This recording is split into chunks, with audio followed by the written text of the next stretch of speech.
What's going on, beautiful people? This is Lady Miz, and you're tuned into Talk Therapy, where conversation is the cure.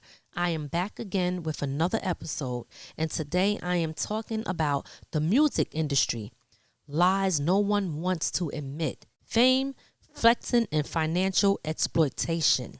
Today I'm going to be talking about something a lot of people in the music industry would never want to say out loud. Most people in the industry, they know the truth. They just won't admit it because admitting it means looking like you failed, looking like you got played, looking like you gave up. So instead, they post highlights, they flex, they act like everything is working. Meanwhile, they're bleeding.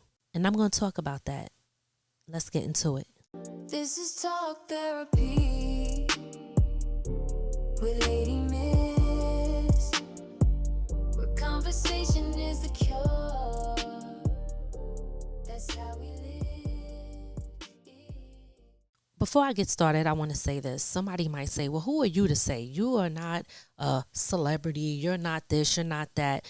I may not be what is known in society eyes, but I am still a person who writes. I'm still an author. I'm still an artist. I've been around and in this music industry for a very long time. And I've done and seen a lot, heard a lot, and I also know a lot. And this is not to expose anybody, but it's just really to tell the truth because somebody needs to hear it. In the music industry, perception is currency. Artists are taught early to look successful, appear busy, post studio sessions, show luxury, and show status. Because once people stop believing you're next, the attention fades. And attention is the lifeline. But here's the truth. A lot of artists are financing the illusion of success. They're paying for the studio time, the marketing, the video shoots, the styling, the features, the appearances, and often not making it back. But no one wants to talk about that publicly. Some people did, though. The ones who are brave enough, like I remember TLC getting up there accepting an award and telling the world the truth. They didn't hide behind a lie. They let the world know that they had all those Grammys, was making all that money, and they were broke. The most successful artists at that time. The question is how and why. Let's talk money. The music industry is structured so that ownership sits at the top. Creative labor sits at the bottom. See, artists provide the image, the culture, the influence, creativity, and the risk.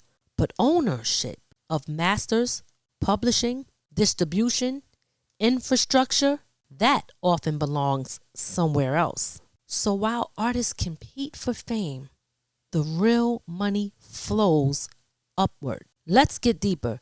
Hip-hop built on billion-dollar systems. It influenced fashion. It influenced slang. It influenced marketing. It also influenced global culture all over the world. But who owns the majority of the infrastructure? Who controls the labels?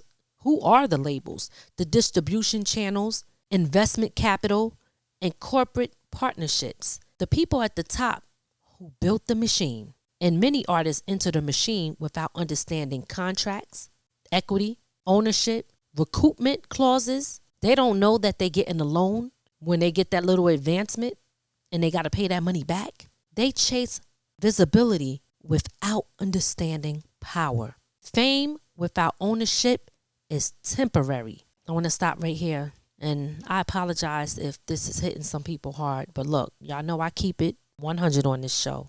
This is Talk Therapy, where conversation is the cure.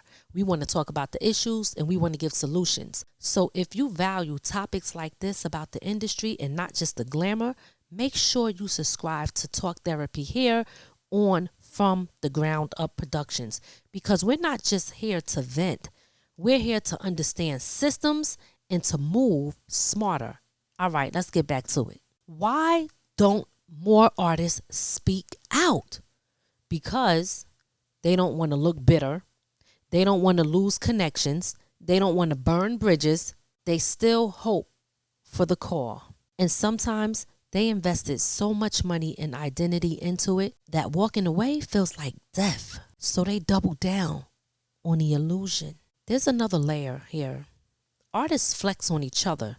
Chains, cars, clothes, lifestyle, but often it's financial debt.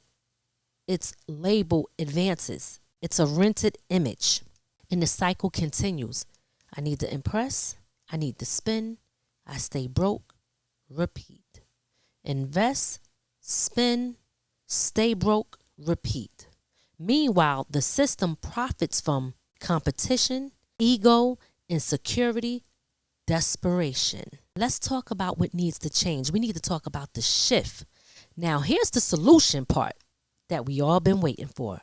Artists need to study the business before chasing the fame. I know it's hard because society don't promote that part. They don't promote understanding the business. They don't promote anything that has to do with you leveling up mentally, financially when it comes to this game. Artists also needs to understand ownership before signing contracts.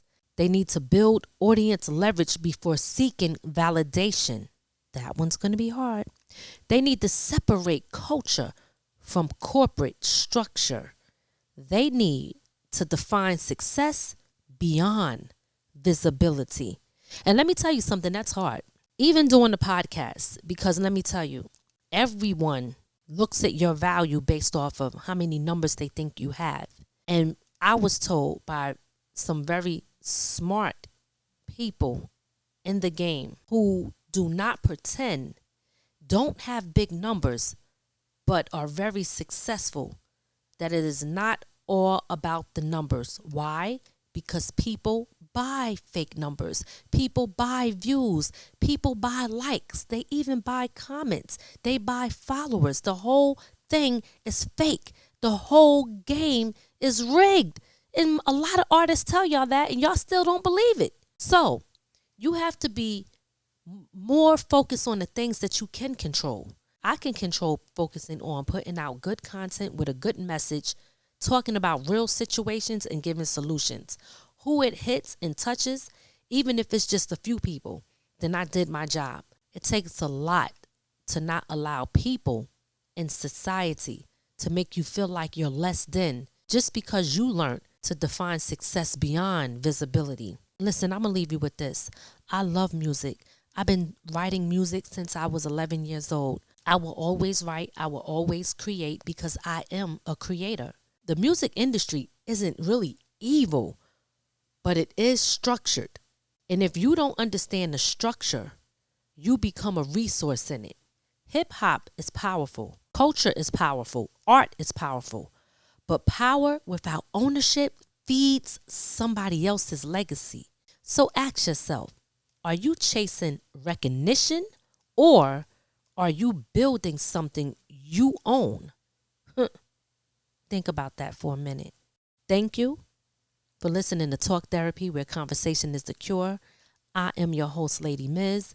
And if this episode challenged your thinking when it comes to the music, please subscribe, share it with someone who you know is trying to enter the music industry, and take notes for yourself. Until next time, study the system before you sacrifice it. Peace. Do you want to promote your business or brand on one of our shows? From the Ground Up Productions is now accepting sponsors and advertisers. Get your message in front of a powerful audience through the Creators Box, Talk Therapy, and The Imperfect Marriage. Let's build together and grow your reach while supporting independent media. Visit LadyMiz.com and send us a message to learn how you can sponsor a show today. Hey, it's your girl, Lady Miz, and this is from the Ground Up Productions. We're not just a show, we're a movement. Under our brand, we have the Creators Box, Talk Therapy, and The Imperfect Marriage. Real conversations, real people, real stories that inspire, heal, and entertain. Tune in, subscribe, and be a part of the growth because there's only one way to go from here, and that's up. Visit www.ladymiz.com to watch, listen, or contact us today if you want to get involved.